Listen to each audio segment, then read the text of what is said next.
Hai semuanya, ketemu lagi bareng Mihu di sini. Oh ya, kali ini Mihu akan membawakan alur cerita Donghua yang berjudul Battle Through the Heaven. Mihu mengingatkan sekali lagi ya bahwa konten ini full spoiler. Tanpa lama-lama lagi, yuk langsung aja kita masuk ke isi ceritanya.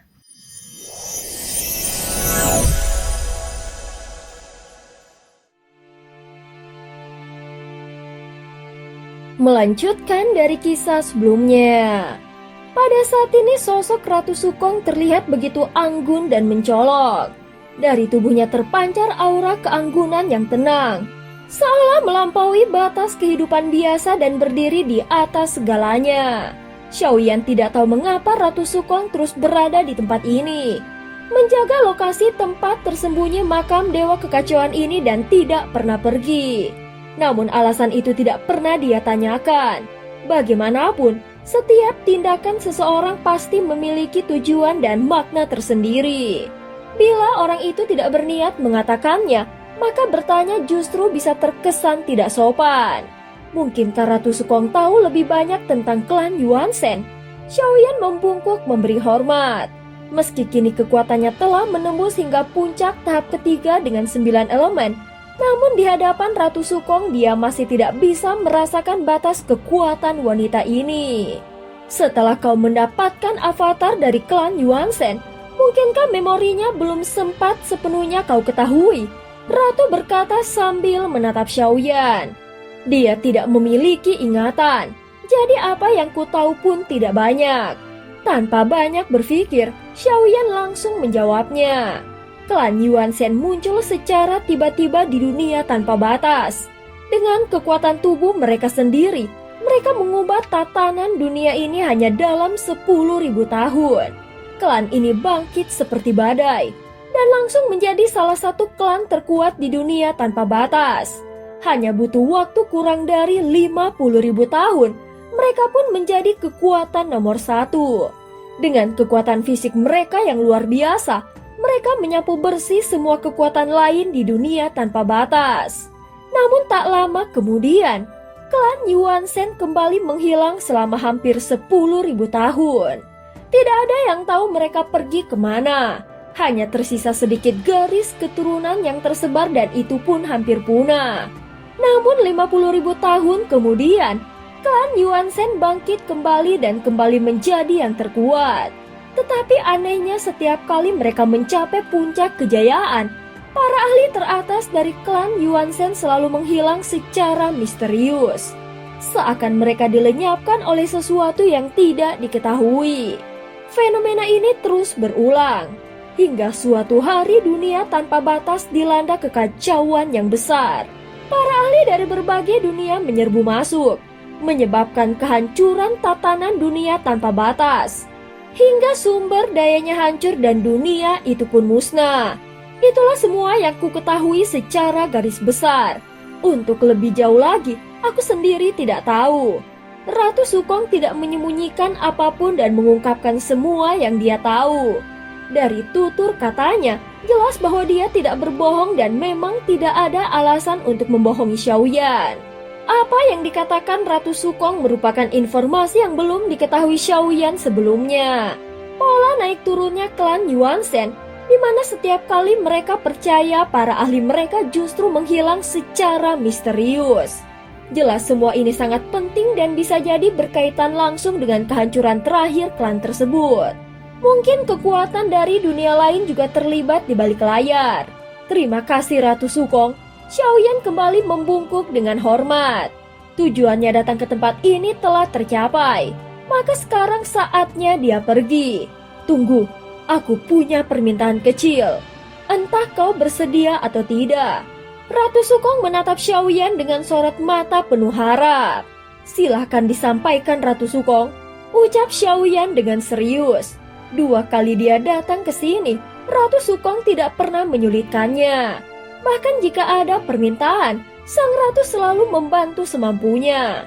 Jika suatu hari Taisu kalah dalam pertempuran, bisakah kau mengampuni 1 nyawa saja? Tanya Ratu Sukong dengan nada yang serius. Mengampuni 1 nyawa? Nyawa siapa? Tanya Xiaoyan dengan sedikit terkejut.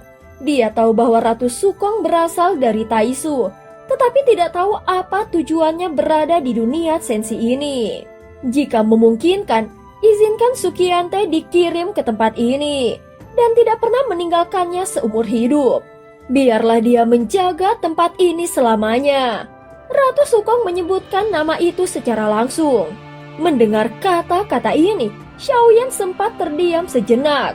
Sukiantai, apakah dia suamimu? Xiaoyan bertanya dengan penuh penasaran. Bukan, dia bukan suamiku. Dia anakku, jawab Ratu Sukong. Kalimat itu sontak langsung membuat Xiaoyan terkejut. Ratu Sukong adalah ibu dari Sukiantai. Hal itu benar-benar di luar dugaan Xiaoyan. Dia tidak pernah menyangka bahwa Ratu Sukong adalah ibu dari Sukiantai. Tetapi mengapa dia ada di sini dan mengapa Sukiantai tidak pernah mencarinya? Mungkin kau tidak percaya, tetapi kemungkinan besar dia memang sudah tidak mengingatku lagi. Dulu aku telah menghapus ingatannya. Ratu Sukong tersenyum ringan setelah mengatakannya. Bolehkah aku tahu alasannya mengapa kau berada di sini dan mengapa menjaga tempat ini? Akhirnya di momen ini Xiaoyan menemukan kesempatan untuk menanyakan pertanyaan yang sudah lama mengganjal di hatinya. Kau tidak bisa merasakan kekuatanku, bukan karena aku terlalu kuat, tetapi karena aku telah menyatu dengan makam dewa kekacauan ini. Aku sebenarnya sudah mati. Atas kehendak yang mulia, aku dibentuk ulang melalui ruang hampa ini dan menjadi roh penjaga ruang. Setelah itu aku bisa tetap berada di sini. Aku berterima kasih padanya karena aku bisa tetap eksis sampai sekarang. Jika suatu hari Taisu kalah, aku akan membawanya pergi bersamaku. Selama aku masih ada, dia tidak akan merasa takut. Ratu Sukong berbicara perlahan. Xiaoyan menatapnya dalam diam, kemudian perlahan mengerutkan keningnya dan berkata, sebelumnya kau tidak pernah berbohong padaku, tetapi kali ini kau berbohong. Nada suara Xiaoyan tiba-tiba menjadi serius. Ratu Sukong tampak terkejut melihat perubahan Xiaoyan. Apa maksudmu mengatakan itu? Ratu Sukong langsung bertanya. Kau bukan ibu dari Sukiantai. Jika iya, dia pasti akan mencarimu. Lagi pula ucapanmu saat ini sangat berbeda dibandingkan saat pertama kali aku bertemu denganmu. Kepribadianmu juga benar-benar berubah. Sepertinya Yang Mulia mengurungmu di tempat ini bukan untuk menyelamatkanmu, melainkan karena kau lebih gila daripada Sukiantai, bahkan lebih gila daripada Master Suzu. Di dalam benak Xiaoyan, dia masih mengingat pertempuran pertamanya di dalam makam dewa kekacauan ini. Jika dia menggabungkan semua kejadian sebelumnya dengan pernyataan Ratu Sukong tadi, maka tidak satupun ucapannya yang bisa dipercayai. Kau pernah bilang dunia ini memang ditakdirkan untuk musnah, tetapi sekarang kau justru berkata bahwa jika Taisu kalah kau ingin menyelamatkan Sukiantai. Perkataanmu saling bertentangan. Aku benar-benar tidak bisa memahami dirimu. Xiaoyan mengatakan apa yang ada di dalam benaknya tanpa menahan apapun. Xiaoyan, kau memang pintar, tetapi tetap saja kau belum mengerti maksud sebenarnya dari perkataanku. Dulu kau bukan dirimu, dia bukan dirinya, tetapi dia ingin menjadi dirimu, ucap Ratu Sukong. Itu adalah kalimat yang masih samar-samar terngiang di benaknya. Waktu itu dia tidak yakin apakah maksudnya tentang Yang Mulia dan dirinya atau tentang Shizun dan dirinya. Tetapi sekarang setiap kata dari Ratu Sukong terasa tidak dapat dipercaya. Xiaoyan mengerutkan alisnya dan tidak ingin terlibat lebih jauh lagi dengannya. Saat pertama kali dia masuk ke tempat ini, dia belum bisa melawannya. Tetapi sekarang kekuatannya telah meningkat jauh. Jadi Ratu Sukong bukanlah ancaman baginya lagi. Tetapi tetap saja dia belum bisa membedakan apakah wanita ini adalah musuh atau bukan. Dan apa sebenarnya hubungannya dengan Taisu. Serta apakah benar dia dikurung di sini oleh Yang Mulia.